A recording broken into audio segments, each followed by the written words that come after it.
I believed my husband every time he said, "Don't wait up, I'm working late." For 5 years, I cooked his dinner, folded his shirts, and kissed him goodbye, thinking I was the luckiest wife alive. But one night when I followed him out of pure worry, my entire world shattered. He wasn't at the office. He wasn't even alone. He was laughing, touching, and living a secret life with my best friend.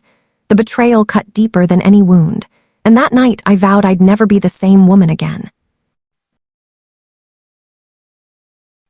Stay with me, because the revenge I planned turned their secret into their greatest downfall. My name is Hannah Clark. I'm 34, and I've lived in Manchester all my life. I married my husband, Ethan Clark, when I was just 25. Back then, he was charming, ambitious, and always said I was his world. For almost a decade, we built what looked like the perfect marriage: quiet nights in our little home, weekends visiting my parents, and endless promises that we'd grow old together. And then there was Chloe Turner, my best friend since college. She knew every secret I had, every tear I shed, every dream I wanted to chase. She was my maid of honor at the wedding, the one who held my hand when I gave birth to my daughter, and the first person I called whenever life felt too heavy. If there was anyone I trusted as much as Ethan, it was Chloe. But something started to change. Ethan became distant. The texts that used to come all day slowed down to one-word replies. He came home smelling faintly of perfume that wasn't mine. When I asked, he smiled and said, "Late meetings, Hannah, don't stress yourself." One evening, I made his favorite dinner, roast chicken with rosemary, but he didn't come home until midnight. His excuse? Another late shift. His eyes didn't meet mine when he said it. That night, as he showered, I stared at my reflection in the mirror and whispered, "Something's wrong. He's lying." The next Friday, when he left for work, I couldn't hold back anymore. My heart was racing as I grabbed my coat, slipped into my car, and followed him through the rain. My hands trembled against the steering wheel when he pulled into a hotel car park, not his office, not even close. And then I saw her. Chloe, my Chloe. She stepped out of her car with a smile that once belonged to me, the smile of someone in love. Ethan rushed to her side, kissed her cheek, and the two walked inside, arm in arm. I froze. My chest caved in, my stomach twisted, and my entire world collapsed in the glow of that hotel sign. My husband, my best friend, my betrayal. That night, something inside me broke, but another part of me woke up.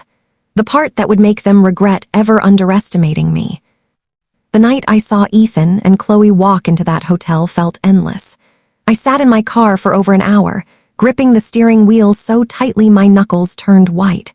Tears blurred my vision, but I couldn't look away from the glowing entrance where they disappeared together. Each minute that passed felt like a knife carving deeper into my chest. I didn't storm in. I didn't scream. Instead, I drove home, shaking so badly that I could barely put the key into the lock. When I stepped inside, the silence of my house mocked me. The dinner I had cooked earlier sat cold on the table, untouched, a symbol of my blind devotion. I lay awake that night, staring at the ceiling, my mind replaying every moment with Ethan and Chloe. Every laugh, every secret they shared with me, every hug that I once believed was genuine. I couldn't help but ask myself, were they laughing at me all this time? The next morning, Ethan acted as though nothing had happened. He kissed my cheek, picked up his briefcase, and said the same line he always did. "Working late tonight, don't wait up." My stomach turned. His lies rolled so easily off his tongue, like they had for months. I wanted to confront him right then, to scream and tell him I knew everything. But instead, I forced myself to smile. For the first time in my marriage, I decided to play his game. If Ethan could lie, so could I. I began to watch closely. His work trips aligned perfectly with Chloe's sudden girls' nights. He left receipts carelessly in his pockets, expensive dinners, hotels, even jewelry I had never received. My rage grew, but so did my resolve. And Chloe, she still texted me daily, pretending to be the loyal friend. "You're such a strong wife, Hannah. Ethan is lucky." Reading her messages made my skin crawl. She thought she could play both sides, but she had no idea who she was dealing with. I started documenting everything, dates, times, receipts, even photos. Every lie they told became another weapon in my arsenal. I wasn't just Hannah, the betrayed wife anymore. I was Hannah, the woman who would make sure their world burned just as mine had. They thought I was blind. They thought I was weak. But soon, they were going to learn that betrayal has a price, and I was ready to make them pay it in full. For 3 days after that wet, heartless night, I moved through the world like a ghost. I smiled when guests visited, I folded laundry, I made lunchboxes for our daughter, everything that made life look ordinary, while inside something cold and exact began to arrange itself. Pain had turned into a plan. The first thing I did was quiet. No dramatic confrontations, no tearful explosions on social media. I had no desire to hand them the pleasure of a scene. If I was going to do this, I would do it cleanly, without giving them a chance to lie their way out. I started with receipts. Ethan always tossed envelopes into the side pocket of his briefcase. When he left for work that afternoon, I opened it.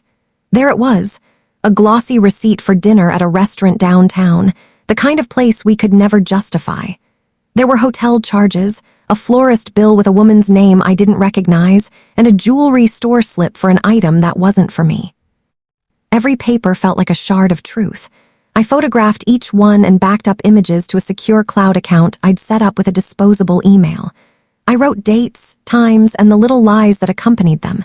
Meeting ran late, client dinner, overnight in the city. I labeled everything slowly, methodically, like a woman cataloging evidence for a future courtroom or a future reckoning. Next came messages. Chloe's texts were the worst, flirty, familiar, full of inside jokes I thought were just ours. She called me Hannah with faux sisterliness while typing things like miss you under heart emojis to Ethan. I began saving screenshots, careful to capture timestamps and the context. I'd learned that liars are sloppy. They believe their lies deeply enough to stop checking. Their arrogance would be my ally. I didn't trust myself to stay objective, so I confided in one person, Rachel, my oldest friend from university. She was blunt, loyal, and dangerously realistic. I showed her the folder on my laptop.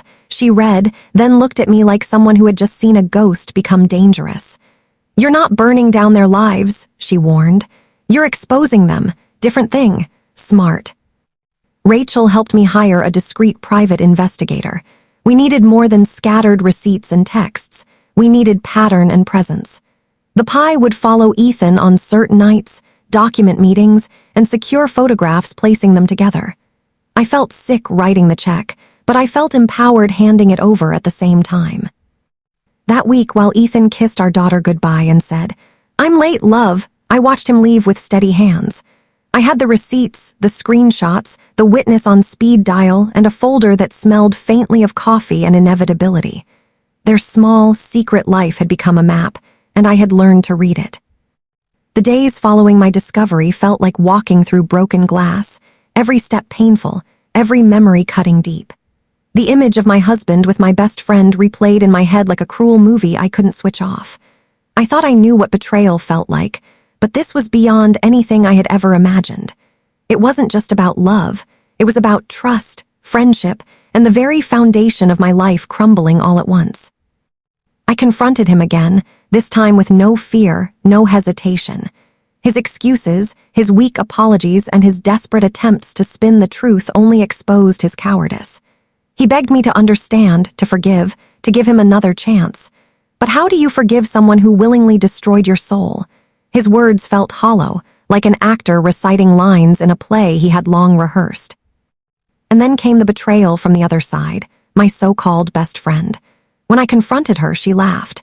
She called me naive, weak, and blind for never noticing the signs. Her arrogance cut deeper than my husband's lies. It wasn't just that she stole what was mine. She wanted to see me broken, humiliated, and defeated. That's when I realized this wasn't just an affair. It was a betrayal rooted in envy, jealousy, and malice.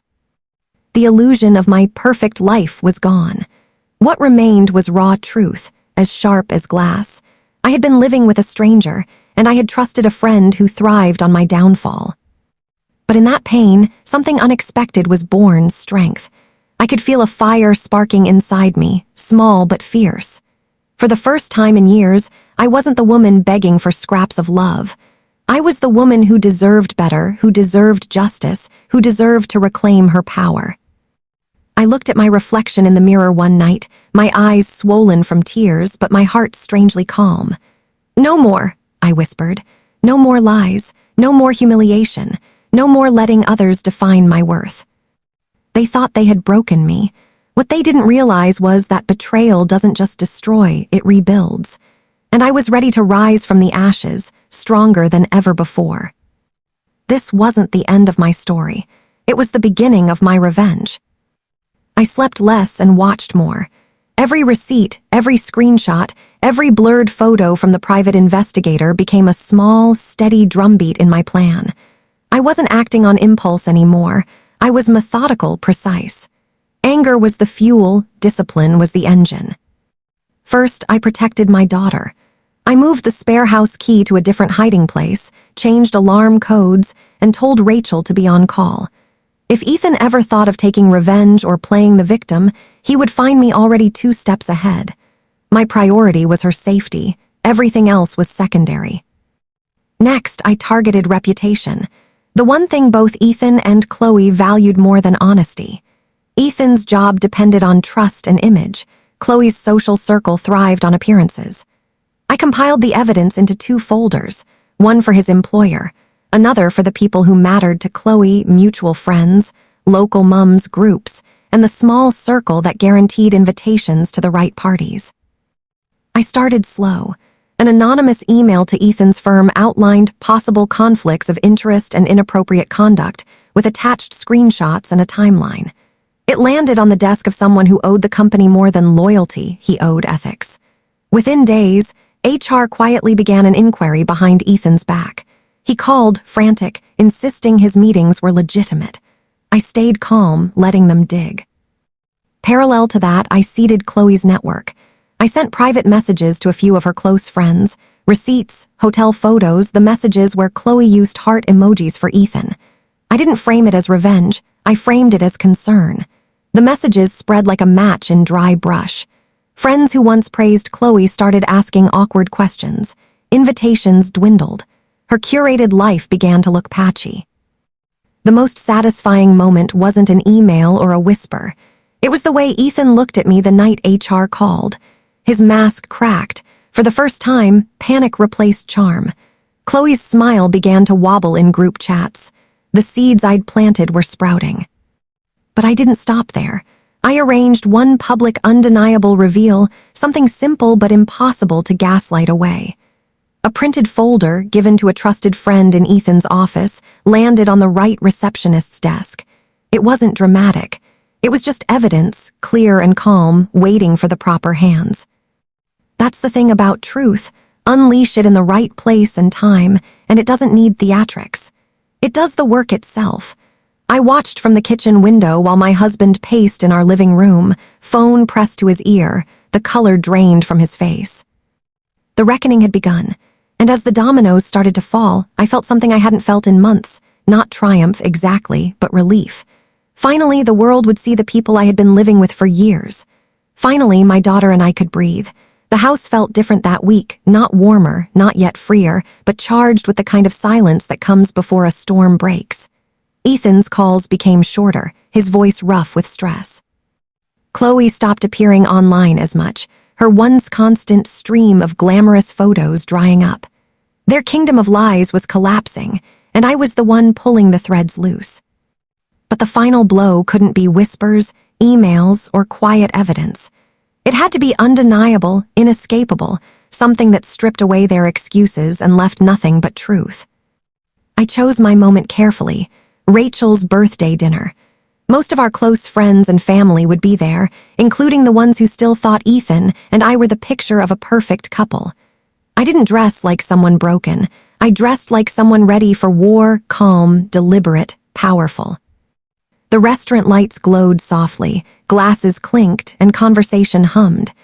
Ethan tried to play his usual role, smiling, touching my shoulder as though he still had a right to. I let him. I let him laugh. Let him charm, because I knew what was coming. When dessert arrived, I stood holding a glass. "There's something I want to share," I began. The room fell quiet. Every eye turned to me. Ethan's smile froze. I placed a neat folder on the table, opening it so the first photos, hotel lobbies, messages, Chloe's name glowing on Ethan's phone were visible to everyone. Gasps rippled around us. Ethan's face drained of color, Chloe's name hung heavy in the silence.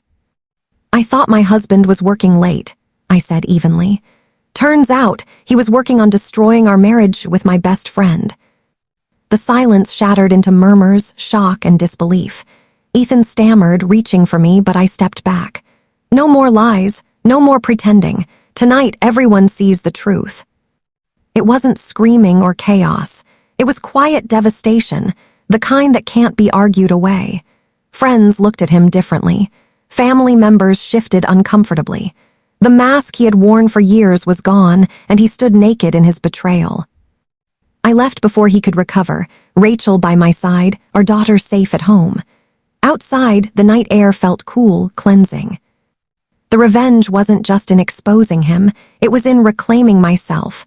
Ethan lost his image, his comfort, his illusion of control. I gained something far greater, my freedom. For the first time in years, I didn't feel like someone's wife or someone's victim. I felt like me. And that was the sweetest revenge of all.